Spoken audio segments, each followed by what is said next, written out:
আল্লাহ তাবারাক ওয়া তাআলা বলছেন পাঁচটা জিনিসের উপরে ঈমান আনো।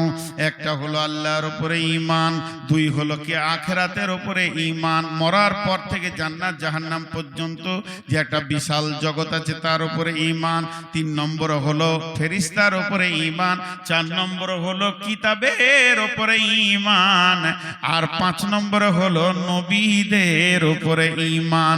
এই পাঁচটা জিনিসের উপরে ঈমান আনো। এবার আমার আল্লাহ বলছেন আর পাঁচটা তুমি আমল করো জিন্দেগিতে। ওয়াতাল মালা আলা হুব্বিহি যাবিল কুরবা ওয়াল ইয়াতামা ওয়াল মাসাকিনা ওয়াবনাস সাবিলি ওয়াসাইলিনা ওয়াফির রিকাব ওয়াতাল মালা ওয়া আকামাস সালাতা ওয়া আতাজ যাকাতা ওয়াল মুফুনা বিআহদিহিম ইযা আহাদু ওয়াস সাবিরিনা ফিল বাসাই ওয়া যারাই ওয়া হিনাল বাস উলাইকা আল্লাযীনা সাদাকু ওয়া উলাইকা হুমুল মুত্তাকুন। আল্লাহ তাবারাক ওয়া তাআলা বলছেন তোদের ঈমানের পাঁচটা তো হয়ে গেল, আল্লাহর উপরে ঈমান, আখিরাতের উপরে ঈমান, ফেরেশতার উপরে ঈমান, কিতাবের উপরে ঈমান, নবীদের উপরে ঈমান। এখন তোকে পাঁচটা আমল করতে হবে, মাল দান করতে হবে, আর দুই নম্বরে সালাত আদায় করতে হবে, তিন নম্বরে যাকাত দিতে হবে। মাল দান করা, যাকাত দেওয়া দুইটা আলাদা কথা, আর সালাত আদায় করতে হবে। আর চার নম্বরে ওয়াল মুফুনা বিআহদিহিম ইযা আহাদু, যখন তুমি কারোর সঙ্গে ওয়াদাতে চুক্তিতে আবদ্ধ হবে তো ওয়াদা পূরণ করতে হবে। কিংবা আল্লাহ তাবারাক ওয়া তাআলা বলছেন ওয়াল মুফুনা বিআহদিহিম ইযা আহাদু, তুমি কারোর সঙ্গে বেঈমানি করবে না, ধোঁকাবাজি করবে না। পাঁচ নম্বরে হলো ওয়াসসাবিরিনা ফিল বাসাই ওয়াদ-দারাই ওয়া হিনাল বাস ওয়াসসাবিরিনা ফিল বাসাই ওয়াদ-দারাই ওয়া হিনাল বাস উলাইকা আল্লাযীনা সাদাকু ওয়া উলাইকা হুমুল মুত্তাকুন।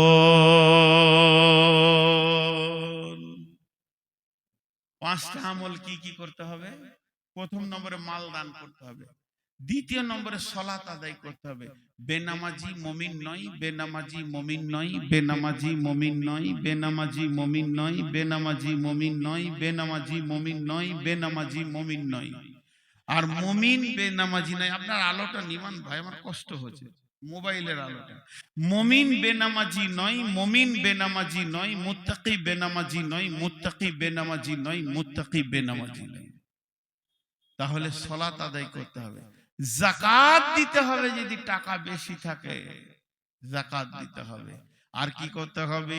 ওয়াল মুফুনা বিআহদিহিম ইযা আহাদু, যখন তুমি কারো সঙ্গে কোনো ব্যাপারে ওয়াদা করে ফেলবে, চুক্তি করে ফেলবে, ওয়াদা তোমাকে পূরণ করতে হবে। হাজি উমাইয়ার বিবি কি বললে? তোমারা রেহাই নাই। ধ্যান দিয়ে শুনেন ঘটনাটা। উমাইয়ার বিবি বললে যার মুখে কথা বের হয়েছে তোমার আর বাঁচার উপায় নেই। এবার দেখেন ওয়াদা কাকে বলে। ওর নাম হচ্ছে উমাইয়া। উমাইয়া টাকা পয়সাওয়ালা ছিল। আর আব্দুর রহমান বলে একটা সাহাবী সমস্ত মালকে মক্কায় ছেড়ে দিয়ে সে হিজরত করে মদিনা চলে এসেছে। সে আব্দুর রহমান এখন টাকার অভাব আছে, তো উমাইয়ার কাছে গিয়েছে। উমাইয়া কিছু ধার দাও। বলে তোকে কেন ধার দিব? দিব না? বলে দিবে না? দেখো ভেবে দিবে কি দিবে না। বলে তোকে দিব না এই কারণে তুই সুদ দিবি। তুই নবী মুহাম্মদ সাল্লাল্লাহু আলাইহি সাল্লামকে নবী বলেছিস, আমরা নবী বলি না। আর ওকে যে নবী বলবে তার সুদ হারাম, সে সুদ খেতে পাবে না, তাহলে তুই তো সুদ দিবি না। তা আব্দুর রহমান তখন বলছে সুদ দিব না, তুমি টাকা দিবে দাও, না দিবে না দাও, তাতেও ভালো। সুদ দিব না, সুদ খাবো না, সুদ লিব না। এবার তুই কি বলছিস বল? যতই হোক কাফের মুশরিক হলো আগেকার যুগের আত্মীয়, তখন বলছে তুই তো আচ্ছা মজবুত হয়ে গেছিস, আচ্ছা ঠিক আছে তোকে কিছু টাকা দিব, কিন্তু একটা শর্তে দিব, ওয়াদা করতে হবে তোকে। কি ওয়াদা রে? তোকে ফের কি ওয়াদা করতে হবে? বলে আমি যখন খুব কঠিন বিপদে পড়বো তখন তোমাকেও আমাকে বাঁচাতে হবে। হাজি ভাই, কেউ যদি আমাকে এখন দেখে তো তাকে আমি কেন দেখবো না? তা আব্দুর রহমান ওয়াদা করলো, ঠিক আছে তোমার বিপদের সময় আমি দেখবো। বন্ধুরা আমার, কয়েকদিন পর ওহুদের যুদ্ধের ডঙ্কা বেজে উঠলো। এমন সময় এমন কয়েকদিন পর উমাইয়া যখন শুয়ে আছে, আবু জাহেল গণনা করছে, মুশরিকরা কই অমুক কই অমুক কই অমুক কই, কাফেররা নিজের সৈন্য গণনা করছে। এমন সময় বন্ধুরে উমাইয়াকে দেখতে পেল না। আর উমাইয়া ওর বিবিকে বলেছিল যে আমি অসুস্থ বলে জিহাদে যাব না, তা মরবো কি করে, না থাকবে বাঁশ না বাজবে বাঁশরি। দুইজন বেঈমান গেল উমাইয়াকে ডাকতে, বাড়ির দরজায় বলছে উমাইয়া, জোর করে চিৎকার মারছে। ও বাড়ির ভিতর থেকে চাদর ঢাকা নিয়ে বলছে বেরাম, আমি অসুস্থ, জিহাদে যাব না। তখন এরা দুজন কি বলল, উমাইয়া রে যদি তুমি জিহাদে না যাও তিনটে কাজ করো, তোমাদের বউ বেটি গুলো নবী মুহাম্মদ সাল্লাল্লাহু আলাইহি সাল্লামের হাতে দিয়ে দাও, তোমাদের যা অস্ত্র আছে নবী মুহাম্মদ সাল্লাল্লাহু আলাইহি সাল্লামের হাতে দিয়ে দাও, আর ৩ নম্বর তোমার বাপ দাদার মূর্তিগুলোকে ভেঙে চুরমার করে দাও। যে এই কথা বলা উমাইয়া বিছানা ছেড়ে দিয়ে তলোয়ারটা নিয়ে উট নিয়ে বেরিয়ে চলে গেল। কিন্তু উটকে সবসময় কাছে বেঁধে রাখে, জিহাদের ডঙ্কা বেজে উঠেছে। এমন সময় হযরতে বেলালও হাজির হয়ে গেছে। উমাইয়াকে যেই দেখেছে, বেলাল সঙ্গে সঙ্গে তলোয়ারের খাপটা ফেলে দিয়ে তলোয়ারটাকে নিয়ে ধরে আছে, শুধু রসুলের অপেক্ষায় আছে অর্ডার কখন দেবে উমাইয়াকে দুনিয়া ছাড়াবো। যেই দেখেছে যুদ্ধের মহড়া শুরু হয়ে গেছে, বেলাল আল্লাহর নাম নিয়ে লাব্বাইক বলে উমাইয়ার পেছনে দৌড়তে শুরু করেছে। উমাইয়া তাড়াহুড়ো করে উঠে চড়তে পারলো না, উটটাকে ছেড়ে দিয়ে দৌড়তে শুরু করলো। বালুতে যখন দৌড়তে শুরু করেছে, মুসলমানের ওয়াদা কত মজবুত, তখন আব্দুর রহমান দেখে নিয়েছে আজকে উমাইয়া বিপদে পড়েছে। আমি তো ঋণ নিয়েছিলাম, তখন ওয়াদা ছিল যখন তুমি বিপদে পড়বে আমিও তোমাকে দেখবো। তা আজকে উমাইয়া সব থেকে বড় বিপদ। আব্দুর রহমান তলোয়ারটা ফেলে দিয়ে দৌড়তে দৌড়তে দৌড়তে দৌড়তে বিলালের আগা মেরেছে। সামনে উমাইয়া, মাঝে আব্দুর রহমান, পেছনে বেলাল। উমাইয়া আর দৌড়তে পারলো না, উবুর হয়ে পড়ে গেল বালুতে। যখন উবুর হয়ে পড়ে গেল, হযরতে বেলাল তলোয়ারটা উপরে তুলেছে, কোপ ঝাড়বে, বেঈমানের গর্দন থেকে মাথাকে সরিয়ে দেবে। এমন সময় আব্দুর রহমান উমাইয়ার উপরে শুয়ে গেল, আর বেলাল কাটতে পারল না। এটার নাম হলো মুসলমানের ওয়াদা। কিন্তু আব্দুর রহমান যে শুয়ে গেছে, বেলালের দিকে আর খেয়াল করেনি। বেলাল তখন আব্দুর রহমানের সঙ্গে ছোট ছোট ঘন ঘন ঘন ঘন কথা বলছে। আর যখন ছোট ছোট ঘন কথা বলবে, মানুষের মন মাইন অন্যদিকে হয়ে যাবে। আব্দুর রহমানকে এরকম বলছে, ভাই আব্দুর রহমান আপনার তো ওয়াদা আছে। বলে হ্যাঁ ঠিকই করেছেন, ওয়াদা তো পূরণ করতে হবে, মুসলমান তো ওয়াদা পূরণ করবে। এই কথা বেলাল বলতে বলতে বলতে বলতে নিজের তলোয়ারটা বালুর ভিতরে ভরে দিয়ে ভিতর দিক থেকে উমাইয়াকে দুনিয়া ছেড়েছে। রসুলের কথা সত্য হলো, আবার বেলাল বেঈমানকে দুনিয়া ছাড়ালো। আবার আব্দুর রহমান ওয়াল মুফুনা বিআহদিহিম ইদা আহাদু, মুমিন যখন কার সঙ্গে কোন ওয়াদা করবে তো ওয়াদাকে পূরণ করবে। ওয়াসসাবিরিনা ফিল বাসাই ওয়াদ-দারাই ওয়া হিনাল বাস, বিপদে আপদে জিহাদের ময়দানে ধৈর্য ধারণ করতে হবে। বিপদে আপদে জিহাদের ময়দানে ধৈর্য ধারণ করতে হবে।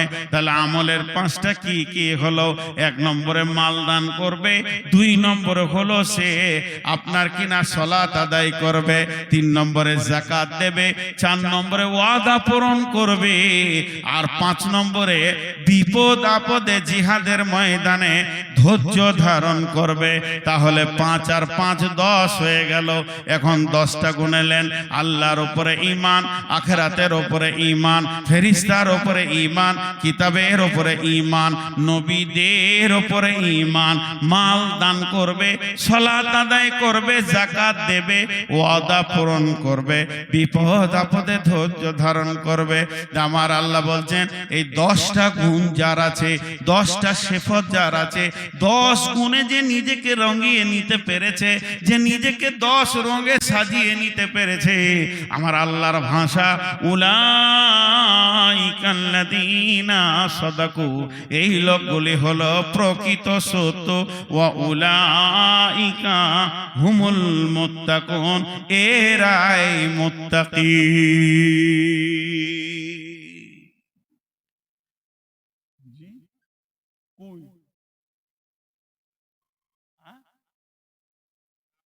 চলে আসার কথা ছিল না, 11:30। না না না না, 11:30। আমি ওখান থেকে সেট করে এসেছি। আমি প্রচন্ড সুগারের রোগী, আধ ঘন্টা কনসিডার ওনাদের নিয়ে বসিয়ে করে তারপরে এসেছি। না, একদম 11:30 ছাড়বো। ভালো লাগলো আমার জান, এখন আমি যে কি কষ্ট আছে আমি বুঝছি। 490 সুগার, পানি খাইনি, খালি জিভে পানি লিছি। আমি ওখানে বলে এসেছি কমিটিকে বসিয়ে যে আপনারা ফোন করেন, ফোন করেন, আমি একদম 11:30 বাজবে ছেড়ে দিয়ে উঠে যাব। তো আপনারা টোটাল বক্তব্যটাকে আমি 1 মিনিটে দিচ্ছি, একজনও উঠবেন না আল্লাহর রাস্তে।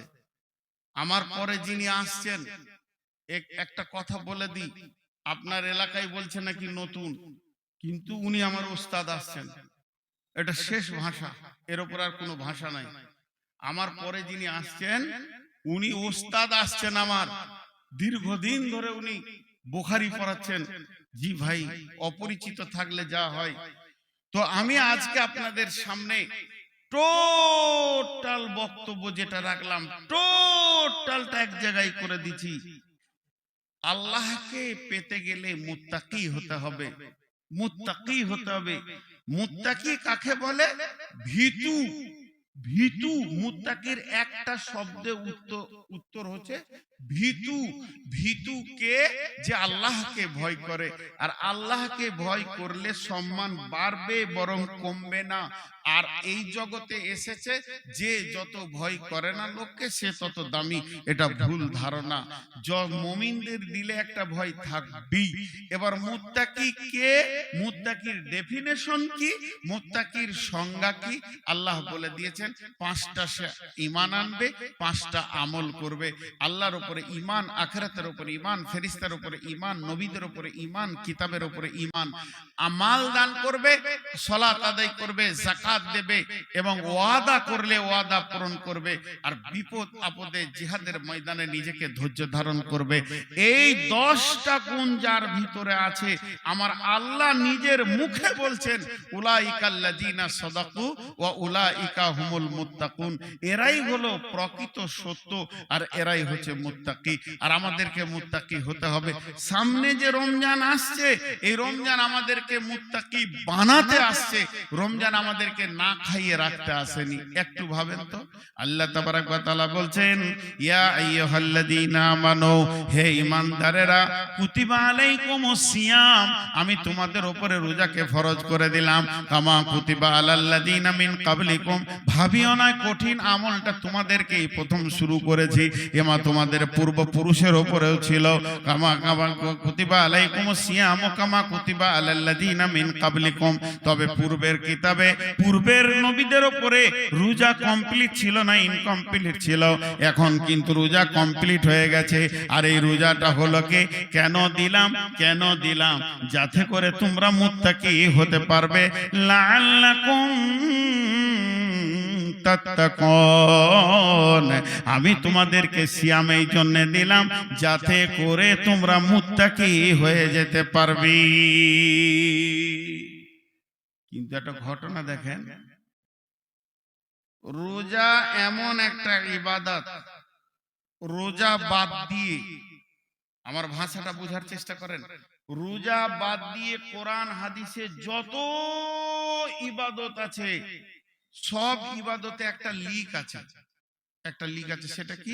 লোক দেখানি। নামাজ লোক দেখানি হয়, হজ লোক দেখানি হয়, উমরা লোক দেখানি হয়, দান খয়রাত লোক দেখানি হয়। এগুলো মানুষকে দেখিয়ে করা যায়, কিন্তু রোজা এমন একটা ইবাদত, এটা লোক দেখিয়ে হয় না। যে রোজা রাখে সে আল্লাহর জন্যই রাখে, এটা লোক দেখানি হয় না। আর আল্লাহ তাবারক ওয়া তাআলা তার বদলা নিজে, আর আল্লাহ তাবারক ওয়া তাআলা বলছেন তোমাদেরকে মুত্তাকি বানাবো। কি করে মুত্তাকি বানাবেন? কি করে? একটা সহজ উদাহরণ দিই। আপনি গেছেন কোনো কাজে মালদাতে হয়নি, চলে গেছেন বহরমপুর ফজরের ভাত খেয়ে, আবার বহরমপুরে বেলা 10টা পর্যন্ত থেকে আবার ফিরতে শুরু করেছেন বরগাছি। এই যে কঠিন রোদে রোজাতে বাসের ভিতরে 4 ঘন্টা করে জোয়া আসা নিয়ে 3 ঘন্টা 2 ঘন্টা ধুলিয়ান থেকে এসে ক্লান্ত হয়ে যখন বাড়ি ঢুকছেন, তখন জোহর 2টা বাজছে, জোহর পার হয়ে গেছে। আপনি গিয়ে কি বলছেন? আর শরীর চলে না। গোসলটা কোন রকম করে ফ্যানটাকে খুলে দিয়ে নামাজটা পড়লেন, নামাজ পড়ে এবার বসে আছেন ফ্যানের নিচে। ঘরে কেউ নাই, ঘরটার ভিতরে কেউ নাই, ছেলে মেয়েগুলো স্কুল চলে গেছে, মা আব্বা বাড়ির বাইরে আছে, বিবি আপনার কোনো কাজে চলে গেছেন, দরজাটা লাগিয়ে দিলেন, পর্দাটা টেনে দিলেন, ফ্রিজে সমস্ত রকম খাবার আছে, আবার চৌকির নিচে ভাত আছে, রুটি আছে, মাছ আছে, মাংস আছে, সমস্ত খানা পিনার ভান্ডার রেডি হয়ে রয়েছে। তারপরেও আপনি খেছেন না। কেন না? কেন না? কেন না? আল্লাহর ভয় আপনাকে খাওয়া থেকে বিরত রেখে দিয়েছে। আল্লাহ তাবারক ওয়া তাআলা কোরআনে বলেছেন, আল্লাহ তাবারক ওয়া তাআলা হাদিসে কুদসির মধ্যে বলছেন, বানি আদমের সমস্ত আমল যেগুলো রয়েছে, এই আমলগুলো লোক দেখানো হয়, আর যারা রোজা রাখে তারা আমার জন্য রাখে, এর বদলা আমি নিজেই। কেন না? তারা আমার জন্য পান করা ছেড়েছে, খাওয়াটাও ছেড়ে দিয়েছে, শুধু আমার ভয়ে। ওই ক্লান্ত অবস্থায় মাথায় যখন আপনি পানি ঢেলেছেন, গোটা শরীরটা ঠান্ডা হচ্ছে, কিন্তু ভিতরটা মরুভূমি হয়ে গেছে। আপনার দিল মন চাইছে একটা গ্লাস পানি যদি ভিতরে ঢুকে যায়, জানটা শান্তি হয়ে যাবে। কিন্তু বন্ধুরে, আল্লাহর ভয় আপনার ঠোঁট দুটিকে সিলিয়ে রেখে দিয়েছেন, যেন এক ফোঁটা লিক করে ভিতরে না চলে যায়। এর থেকে বড় ভয় আর কি হতে পারে? এটাই তো আল্লাহর ভয়। আল্লাহ চেয়েছেন, আল্লাহ তাবারক ওয়া তাআলা রমজান দিয়ে বলতে চেয়েছেন, বুঝাতে চেয়েছেন, গোলাম রে, রমজান মাসটা ছিল তোমার ট্রেনিং এর মাস, আর 11টা মাস ছিল তোমার ডিউটির মাস। রমজানে তুমি বিবির গায়ে হাত দিলে না, আমি পরীক্ষা করে দেখিয়ে দিলাম তোমার ভিতরে বৃহৎ গুণ লুকানো আছে। যে মেয়েটি তোমার ইশারা বুঝে, যার ইশারা তুমি বুঝো, সেই মেয়েটা থেকে নিজেকে বিরত রাখতে পেরেছো। যত খাবার তুমি সারা বছর ভোগ বিলাসের মধ্যে কাটাও, সেগুলো থেকে আমি বিরত করে দেখিয়ে দিয়েছি। তোমার ভিতরে একটা বড় গুণ আছে, যে গুণটা হচ্ছে তুমি খাবার থেকে দূরে থাকতে পারো। অতএব যখন রমজান পেরিয়ে গেছে, বিবি বাদ দিয়ে শালির কাপড় ধরে কেন টানো? লোকের বইয়ের কাপড় ধরে কেন টানো? ওইটা কেন তুমি ট্রেনিংটা রাখতে পারোনি? ভাত, মাছ, মাংস, রুটিকে যেমন আমি হারাম করে দিয়েছি দিনে, রমজানে তুমি যেমন খাওনি, অন্য মাসে কেন জুয়া খেলবে, সুদ খাবে, বেঈমানি করবে, লুটবে, আর লোকের মালকে লুটে লেবে দাঁড়ি মারবে? সমস্ত হারামের ভিতরে কেন তুমি মুখ ঢোকাতে যাও? আমি রব তোমার ভিতরে বৃহৎ গুণটাকে দিয়ে আমি পরীক্ষা করে দিলাম, তোমার মধ্যে একটা গুণের ভান্ডার লুকানো আছে। আল্লাহ বলছেন, আমি তোমাদেরকে মুত্তাকি করার জন্য দিয়েছি, লাআল্লাকুম তাত্তাকুন। জি ভাই, আপনারা ভাববেন আমার শরীর দেখে আমি সুস্থ, 490 সুগার, সকাল বিকাল এই যে পানিটা আমি পিয়াসে যদি খেতাম বোতল শেষ হয়ে যেত, জিভটা শুকিয়ে যাচ্ছে, তালুর সঙ্গে একটু করে নিয়ে চলছি। এই গোটা মাসটা 1.5 ঘন্টার ঊর্ধ্বে কোথাও বায়ান করতে পারিনি। বরগাছি অনেকদিন পর এসেছি, রুজি আল্লাহ রেখেছিলেন, লম্বা টাইমের পর তাই এসেছি। এইখানকে ভালোবাসি না তা নয়, আর অত্র মালদা এলাকার লোকও আমাকে ভালোবাসে।